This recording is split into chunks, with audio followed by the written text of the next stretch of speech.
Welcome back to Kernel at the Buzzer. I'm your host, Colton Johnson, and this week, despair around the city of Lexington.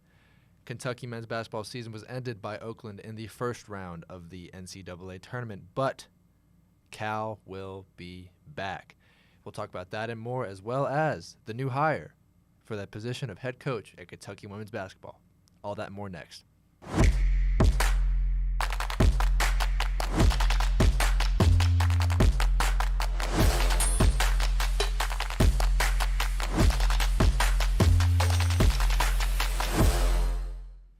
Welcome back to Kernel at the Buzzer. I'm your host, Colton Johnson. Today, I am joined by two guests that have been here way too much.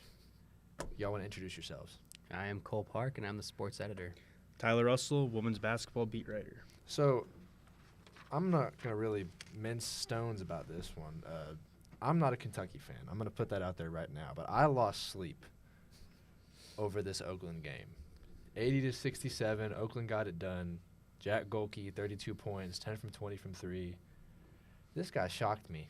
When I saw that stat that he had 8 two-point field goal attempts all year long, like, dude just pulls it. But, Cole, you were in Pittsburgh. I want to know what you saw. I was sickened. Yes. To my core. If you know me and you followed my career at all, I'm a junior in college, which means if you follow my career, and I started doing this as a freshman, that was St. Peter's. And I was there. I was in Indianapolis for that. And it was funny then, right? It was a little bit funny.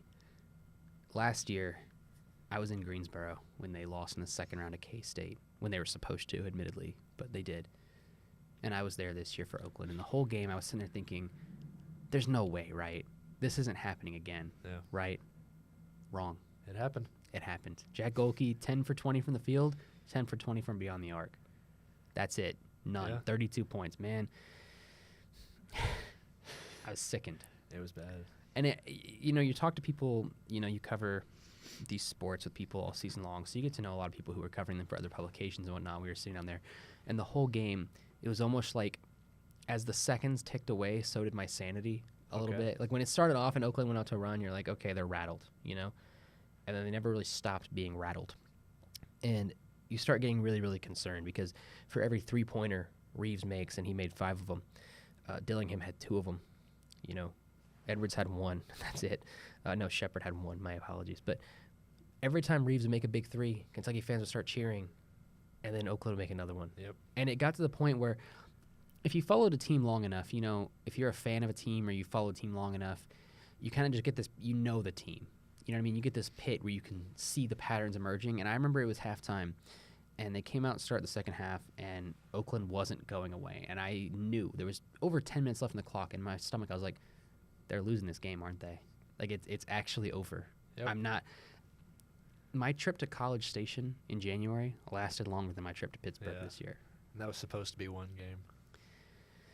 That was supposed to be one game, yeah. It's sickening. It really, there's no other way to put it. Like, it's sickening. Like, I have no words for it because, doing my stand-up after the game, writing my story, writing my columns, looking at, what's going to happen, who's going where, is Calipari coming back or not, following it all, it's genuine disbelief. What day is today? Wednesday? Yep. I should be on the road to Dallas right now. I did see a couple tweets like I would be like I should be leaving for Dallas tonight Yep. to cover media tomorrow before their Sweet 16 game against NC State's playing Marquette. Yep. So I should be there. Get ready to talk to Shaka Smart, Tyler Kolak, all the works. Getting how's it going to go Sweet 16? We're making an Elite 8? That's my no, they're not making around a 32. Yeah. No. Tyler, you got to witness this horror story from this great state. I want to know what you saw.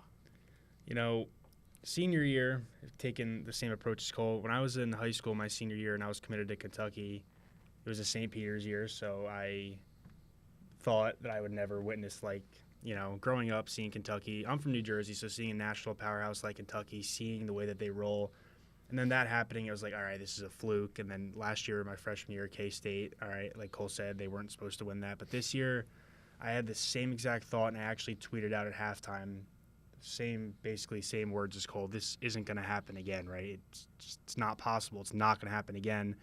And now, as Cole's witnessed it twice, I guess I get to witness it once, so he has me beat on that. He could have that title, but it was just like he said, you knew, right? Like as you follow a team, as you're with a team, you see the pattern, you see the trend, and you just knew that this team was not getting back into it. And rattled was a perfect word, and rattled all game was a perfect way to put it, and I agree with that. Now, Cole, I do want to touch on something that you just said. You talked about how Kentucky went into halftime. They were rattled in the first half, but that's how this kind of goes with some higher seeds in this tournament. They can come out, the lights are too bright, they see their name in stars, and things can get a little cloudy. And then, but like a lot of the times, they go into halftime, their Hall of Fame coach pulls them together, they have some tough conversations, and they come back out and they get it done in the second half. We saw countless teams, even this year, do it. Why couldn't Kentucky do it? I don't know, man. I mean, coming out of the break, Aaron Bradshaw had a really good play that was set up for him to get Kentucky back within 1 point, and then Aaron Bradshaw promptly tried to commit murder on the other side of the court, sent Trey Towns into the free throw line, and came out of the game. And then Ugo, Ugo had a layup, made a free throw, and it seemed like it was all going the way it should be. They're making some points down low, but Kentucky was still consistent within 2 or 3. And then right here, I'm looking at right here, 14:01 left in the second half. You know what I'm looking at right now? Jack Golke, three-pointer good. Yeah. It's the same thing that happened in the first half. I don't know. A lot of people don't remember this, but to start the game, Oakland was 1 for 10 from the field. And Kentucky just could not capitalize on that. They were up like 4-3 or something like that. And they let Golke get hot, and then he torched them. Yeah. Coming out in the second half, they had a chance. Golke didn't make a free throw, he didn't make a basket for the first 6 minutes of the second half, and they didn't capitalize on it. They let him wait, they let him smolder, and they let him get hot again. And then once he's hot again, it's over. Yeah. You know what I mean? You have to take advantage of the opportunities when you have them. And maybe that's the story of this Kentucky team all year long, is not capitalizing on opportunities when they're given to you. But I don't understand that. They did at Auburn. They got off to a good run, and they ended up winning at Auburn. They did against Alabama. They started hot here, and they blew out Alabama. But when push came to shove this year, this team just did not take advantage of the opportunities it was given. Oakland started off 1 for 10. 1 for 10, and the best you get out of that was a 1-point lead. That's pathetic. I think going with that, too, I forgot to mention this in the beginning, but it seems like everything Kentucky did to get to that point and to get that number 3 seed, they just didn't do in that game, and it seems like they didn't even attempt it either. It seems like they were trying to play a style of basketball that wasn't their style. Like, they weren't shooting. They weren't letting it fly. They had no rhythm. They had no flow. And ultimately, the speed and the shooting and the quickness of Rob and everyone, none of it was there. And you can't play a game of basketball that you don't know how to play. No, I mean, it was freshmen. I mean, this is a Kentucky team that's been no secret. They've relied on freshmen all year long. And how did those freshmen do? Reed Shepherd, Kentucky superhero, 1 for 5 from the field. Negative 10 in the plus minus. Yeah, he didn't attempt shots for most of the game. I mean, Big Z, 1 for 1. That's all he was able to muster up. Even Bradshaw, 1 for 1. Rob Dillingham, 2 for 9. DJ Wagner, 0 for 5. Big old goose egg in the scoring department there. Surprisingly, the only freshman who wasn't bad was Justin Edwards, 4 for 9 with 10 points. And it's actually stunning to me that's all we've heard all year long. Going into this season from national media, from Kentucky media, it's like, it's a really good team. There's a lot of potential, but I don't know. Freshmen in March, it's worrying. But what did Calipari say? We're built for March. It didn't look like it. That was the soundbite of death. It didn't look like it, man. Should have known right there. Ogana Onyenso said before the game, he said, step into the ring if they want to talk all that talk. They talked it all, and they backed it up. Yeah. They stepped into the ring, and they won. And it's not like this is a St. Peter's that went on a miracle run, too. They lost to NC State, who was an 11 seed and wasn't even in the NCAA Tournament conversation before winning the ACC auto bid on a freak run. But you look at Kentucky's bracket, it was almost like it feels like you remember in 2019 when the 1 seed lost, the 2 seed lost in that bracket. Kentucky was almost like set up to go on a run. And what did they do with it? They lost to Kansas State again. But that was the year Loyola Chicago made the Final Four out of that bracket. That was a great year. Should have never happened. Love that, but this should never happen. But this felt like another bracket that was just made for Kentucky. Yeah. Houston, we've already seen they look rough. They almost lost to Texas A&M. That was close. Number 2 seed Marquette, we weren't really sure how healthy Kolek was going to be, coming into the tournament. this was one of the weaker sides of the bracket, and Kentucky turns out was part of that weakness, it seems. Yeah. Yep. I mean, I can't do anything else but agree with you. But what, and like I said, I'm not a Kentucky fan. I know we try to like negate our biases here, but I was sick to my stomach watching that team walk off the court. I was like, this doesn't seem right. Mm-mm. I feel like there was a way that this was supposed to happen, and what is happening now went against it. And for me, what made it so much worse was Cal's initial response right after the game. I sat there and I watched this guy say, "I thought that we had them prepared. I thought that they were prepared enough." They didn't scout, though. He said, and then he goes, "We have guys that can perform at super high levels," which they do. I'm not saying that they don't. And his next response was, "And they didn't do that today." Which, to be fair, I'm not saying that's not wrong. But you're still the head coach, man. You know? I was like, there's a sense of accountability here. Like, you can't – we're going to get into the Calipari conversation. I want to finish up talking about this game. But you can't keep on going in and having these type of outcomes, and then when it's all said and done, you blame it on the youth, and that's what you preach the whole time. But we'll get into that conversation. If the youth are the problem, don't recruit that much youth. We will – that will be the bulk of this. I will agree with you, though. In the press conference, I was sitting there with a good friend of mine, Aaron Gershon from Cat's Paws. I think that's a 24/7 site. But, we were talking in the press conference. We've been hanging out the whole weekend, and I was there, and Sam was there as well from the Kernel. And I remember thinking, like, this press conference is awful. Yeah. After St. Peter's, I was there. After St. Peter's, he took a lot of accountability. Oscar Tshiebwe was sobbing, but he took a lot of accountability, and he said a lot of things, and he seemed genuinely rattled. If you look at photos from that, it's almost kind of haunting. In this game, it felt like he came out there and just said a whole lot of nothing and nonsense at the same time. At one point, he was talking about the St. Peter's loss, and he said they were injured, and I turned to Aaron, and I was like, are we making excuses for a 2-year-old loss right now? Like, is that what we're going to do in this press conference? And it's gotten to that point. Blaming the players that you recruited, that you knew you had, that you dealt with, I mean, it's just absurd to me. I agree. I think that press conference is one of the worst press conferences I've ever been a part of. And he pulled out the classic, they're not machines, they're not robots. He says that every time. It's like it's a joke at this point. People tweet it out as a joke at this point. But it's like, dude, you just lost to Oakland. For the second time in 3 years, Kentucky as a top 3 seed is out of the game. Yeah, it's awful. I mean, and then we are, it's good that we are filming this podcast now. If we had done it yesterday like planned, we wouldn't have the news that we have. But we have confirmed that he's coming back. We're not going to have that question mark to dance around this entire episode. But we do have a lot of future implications to talk about. I mean, you can't really ignore it with a guy like this that has had the same narrative with his teams for his entire career at Kentucky. He's never strayed away from it. He's recruited out of high school. That's been and to be completely blunt, it's like a quote I remember. I can't remember where it's from, but the world's changing. It's time we change with it. Mm-hmm. The world's changing. You can't have these. You have these other SEC teams that are going and they're getting experience. I mean, he said it in a quote. He said, "If you're telling me to choose between youth, talent, and experience, I'm taking experience." Spider-Man Homecoming, by the way. Spider-Man, that's right. He said, if you're telling me to choose between talent and experience, I'm taking talent every time. The talent usually figures it out. It hasn't figured it out. It did not. So I'm trying to figure out where the holes are that we're missing here. But what do y'all think? It's just concerning to me. Something that Calipari said in that post-game presser actually really struck me a little bit as concerning. And he said, as regards to someone asked him about that, with so much youth and like, do you change the way you do things? And he kind of said, it's how I've done my entire career. Yeah. And I'm sympathetic to that to an extent. I get it. You're a Hall of Famer, and it is how you've done it your whole career. But the game is changing, like you said. I mean, look at around the sport. Jay Wright retired way before anyone thought he was going to because he didn't like the direction the sport was going. Nick Saban, one of the greatest football coaches of all time, has retired because he didn't like where the game was going. Coach K at Duke, Roy Williams in North Carolina, they both said that, it was their time to retire, but part of the thing that actually spurred them to do that was just seeing where the game's going and realizing that it's getting faster than they are. And I'm not saying that Cal can't compete at this level, but you have to understand that's not the world we're living in anymore. I'm looking at right now, they've got 6 freshmen next year.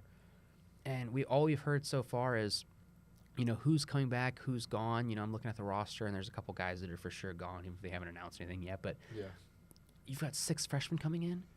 What are you going to do with your veteran transfers? Because the 2 players who actually performed against Oakland, Trey Mitchell and Antonio Reeves. Well, Antonio's out of eligibility, isn't he? Both. Trey is also. Yeah. Both of them are gone. Those are the only 2 who actually played really, really well in that game, and they're both veteran transfers. Yeah. I think the main thing here is kind of like we said before with the whole scouting thing. It doesn't seem like the team was prepared for that. But if you do want to take the freshman route, okay, that's perfectly fine. But then it falls onto you need to hit the portal. The game is surrounded by the portal now. I mean, I don't know if it's because NIL or just I think it's completely because of NIL, but people or players are entering the portal. These guys have great seasons, and they realize they can make more money somewhere else. Kentucky could afford these guys. They could do what they have to do to get these guys on the team. Yeah, especially if they're not paying Cal's buyout, they can sure afford it. Exactly. Yeah. And with the experience, and like you said, Trey Mitchell and Antonio Reeves, if you're going to build around freshmen, I think that if you're going to keep doing what you're doing as the head coach, it's not working. It may have worked, but it's not working anymore, and it's not going to work moving forward. So you have to change the dynamic of what you do. And if you don't want to do that, then someone else should be head coach, because if you want to play off of freshmen, that's not going to work. It may work, but it's not going to work when it comes to March and tournament time, and that's when you need experience. And where's experience? There's experience in the portal.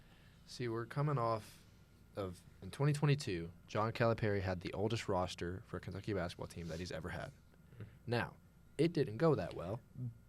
I agree it didn't go very well, but there's a lot of different reasons for that have nothing to do with the age. Completely understand. I agree. But just for context sake. But I feel like Kentucky fans are sick of the same excuses that they get from Cal every single year. It's at times the youth, and then when they question his ability to coach, even though that's what should be questioned, it's to a certain extent. Like, after every single year, this Calipari guy, he goes, yeah, I may not be winning championships, but look how many lives I'm changing. And he is. That's by no stretch of the imagination. Your job as a coach is to win. Yeah, it's by no stretch of the imagination a good thing to provide an outlet for people to change their lives and their families' lives. But to a certain extent, the constituents that you are essentially employed by, they want trophies. And this guy doesn't win trophies anymore. Yeah. So moving into that, I'm gonna just put it flat out there. If you guys were Mitch Barnhart, and you were in that meeting yesterday, and you had the say all be all, would you keep him? I put out a column on this, so you know my thoughts. My column said I think it's time to separate.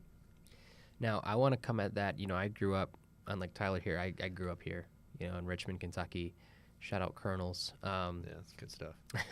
I grew up here. I remember sitting in my grandma, who's since, passed on, but I remember sitting in her kitchen on a little tiny TV in 2012 when I was, 9 years old, watching the Cats. I guess I would have been 8 because I hadn't turned 9 yet, watching the Cats win a national title. I remember when I was younger than that, my dad brought me in. He's like, I want you to remember these names. And one of those names was John Calipari, because he said one of them's going to be our next head coach. I remember when John Wall got to Kentucky. I remember Boogie Cousins. I remember the 2015 team. I remember my dad turning off the TV in disgust Calipari's first tournament when they lost to West Virginia in the Elite Eight after the Billy Gillespie years. I grew up with this team and this program, and I've seen the highs and the lows, and it's been a lot more lows than highs lately. Yeah. And you look at it, and I say all that to say that I'm not a fan of Kentucky, but I want John Calipari to succeed here. Yes. There's a thought out there. There's some agenda, I guess, in a lot of the media that they hate Calipari, they hate UK, but I genuinely want to see Calipari succeed at Kentucky. I want to see him next year holding up the trophy with the Cats. Yes. And nothing would make me happier. But I don't see it happening. No. I can't predict that. And I think that I wrote in it, for the sake of both parties, I think it's best to separate, because I think Calipari can succeed elsewhere, and I think Kentucky can succeed with someone else. Yeah.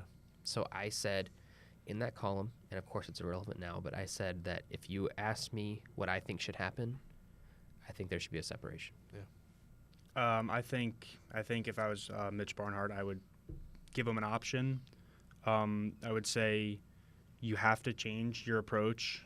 You can't have this mentality of my guys are aren't robots and all this stuff. And if you're going to move forward in this program, you ultimately have to make a change. And I would make him list, and I would make him talk with the staff, and I would make sure everyone's on the same page. And if there's anyone that does not agree with it for a valid reason, and you'd have to straight up say to him, if you're not going to change, we're not going to keep you, because nothing's going to change if you don't try and change anything. So I would say move on. But what that would change even then, I mean, we've seen it before where assistant coaches get used as kind of sacrificial lambs in that regard. Yeah. I don't think that's the kind of change they need. I'm not saying that's what you said at all. I'm just kind of adding on to your point. Yeah. In terms of when change is needed, we need fundamental change in the program, change in philosophy, change in approach. And that's not just what Calipari said about maybe we don't go to Toronto or maybe we don't go to the Bahamas. I don't care if you do that. You did that in 2014 and you were fine.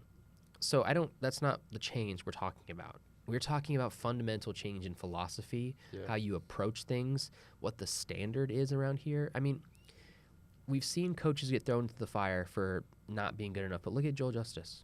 He's still in the dance. He's an assistant for NC State. Where's he? They're in the Sweet 16. They're going to Dallas right now, where I should be. Where I should be. In y'all spot. Yeah, he has my plane seat right now. Yep. So who was it supposed to be? Some guy named Cole. I don't know why. But you know who's not there? John Calipari. He is not and there. Me. And Cole. me too. Yeah, I should be there too. But Well, we'll have a lot more conversations to have about Calipari. You know, it's definitely not a done deal as of right now. But I want to transition into a more lighthearted conversation. More around, positive. A more positive conversation around head coaching on a basketball team. And it involves a team that has had not a lot of positive things to do with more postseason success than the men, though. That very true. Even this season, as shocking as it may be. But this week, Kenny Brooks was announced as the new head coach of Kentucky women's basketball. Now, when I tell you this is in no stretch of the imagination the type of guy that I thought they were going to bring in. I was expecting, a hire from a smaller school that is a good coach, not this monster of a coach that turned around an ACC school. But you look at this guy, 11 conference championships across his career at James Madison and Virginia Tech, took Virginia Tech to the Final Four last year. They got bounced by the eventual national champions at LSU. He has a career record of 517 and 204 and 180 wins and 82 losses at Virginia Tech. Guys, what does this dude bring to Lexington? Oh, this is huge. This is absolutely huge. I agree with you in the sense that this was not at all what I expected Kentucky to get. I was looking at, Florida Gulf Coast, which is a good program, but Florida Gulf Coast, smaller schools that have a good head coach who's ready to make the jump.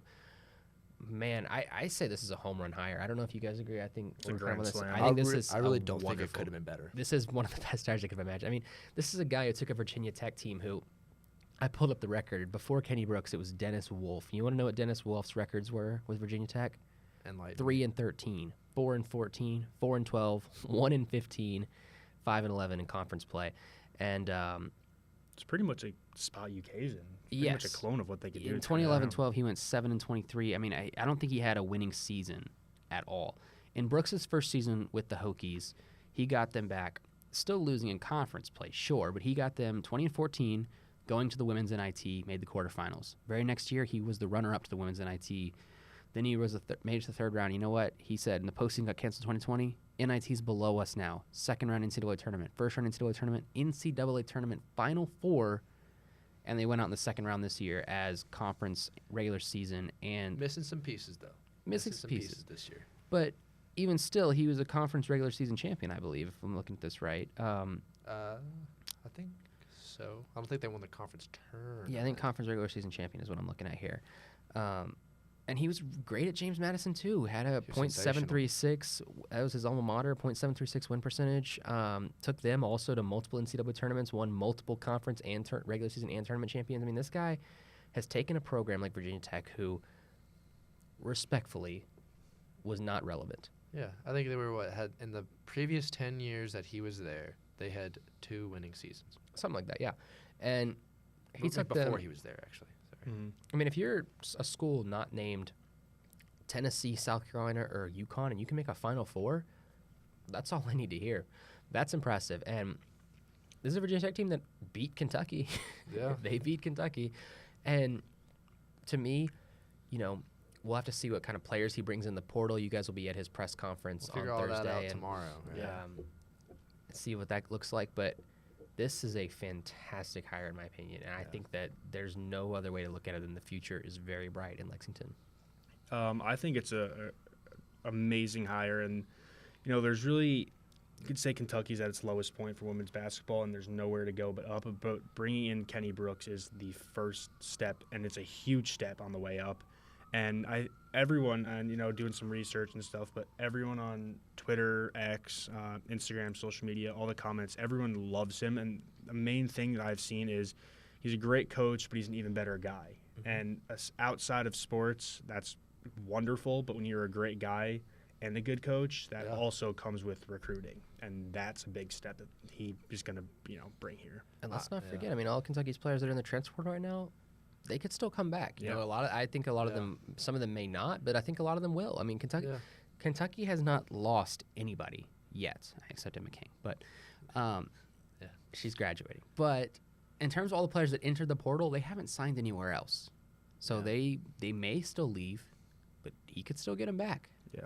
I mean, I'm on the same page as y'all. I mean, it doesn't really get much better than this guy. When we're talking about someone that's not named, Kim Mulkey, that's not named Dawn Staley, when it comes to the caliber of coach and a program-changing ability, I mean, give me this guy. He's there, yeah. Give me this guy. I mean, Virginia Tech, in the past couple of years, they're synonymous with winning. Mm-hmm.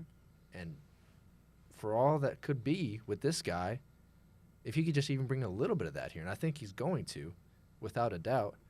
But something else that it kind of shows you the impact that a job in the SEC has. Yeah. Because this guy was on top of the world in the ACC. Yeah. And if you go and look at his final press conference that he had after they lost in the second round of the tournament this year, very vague. Very vague. Didn't want to be too specific on his future, those type of questions. And we now have a reason why. But, I mean, I don't know. This guy's he's the basketball messiah that Kentucky women's basketball has needed. I think that I don't see how Kentucky's not better next year, and I don't see how it might be beyond my time in college. But, Matthew Mitchell turned Kentucky into a program that was expected to make the NCAA tournament. They were expected to at least maybe even make a second weekend. And I don't see how it's going to turn into anything but that again. When I was telling you, we talked about this before, I said that I think that this next hire for Kentucky women's basketball is going to be one of the most important in program history, because you had the program in a relevant spot. Yeah. Respectfully, LZ took it out of a relevant spot. It took it back into irrelevancy. This next hire is going to decide the trajectory of this program for a long time, I think. Yeah. And as far as who I was expecting, I don't think it could have gone any better. No, I mean, it's pretty perfect. Tyler, any more thoughts to add on this guy? No. We'll figure out a lot more figure it tomorrow. out, but tomorrow will be a pretty good insight on everything. But right now, all we can do is look at his numbers and our expectations. They speak for themselves. And they do speak for themselves. That's it. It'll be an interesting one to get to talk to this guy tomorrow. But for this week, that's going to do it. I want to thank you two goons for coming on. Cole, I'm sorry that it had to be such an awful, awful visit to Pittsburgh. Very short stay. You Sorry shouldn't be myself. here right now. You should be on your way to Dallas. I should be, but All righty.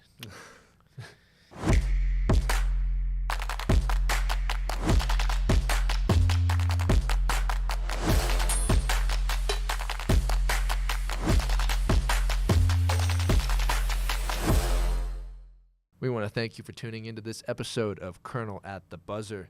With the conclusion of both men's and women's basketball at Kentucky, we'll have the ability to open up to more sports, including baseball, softball, in the coming weeks. We want to thank you for tuning in, and we'll see you next time.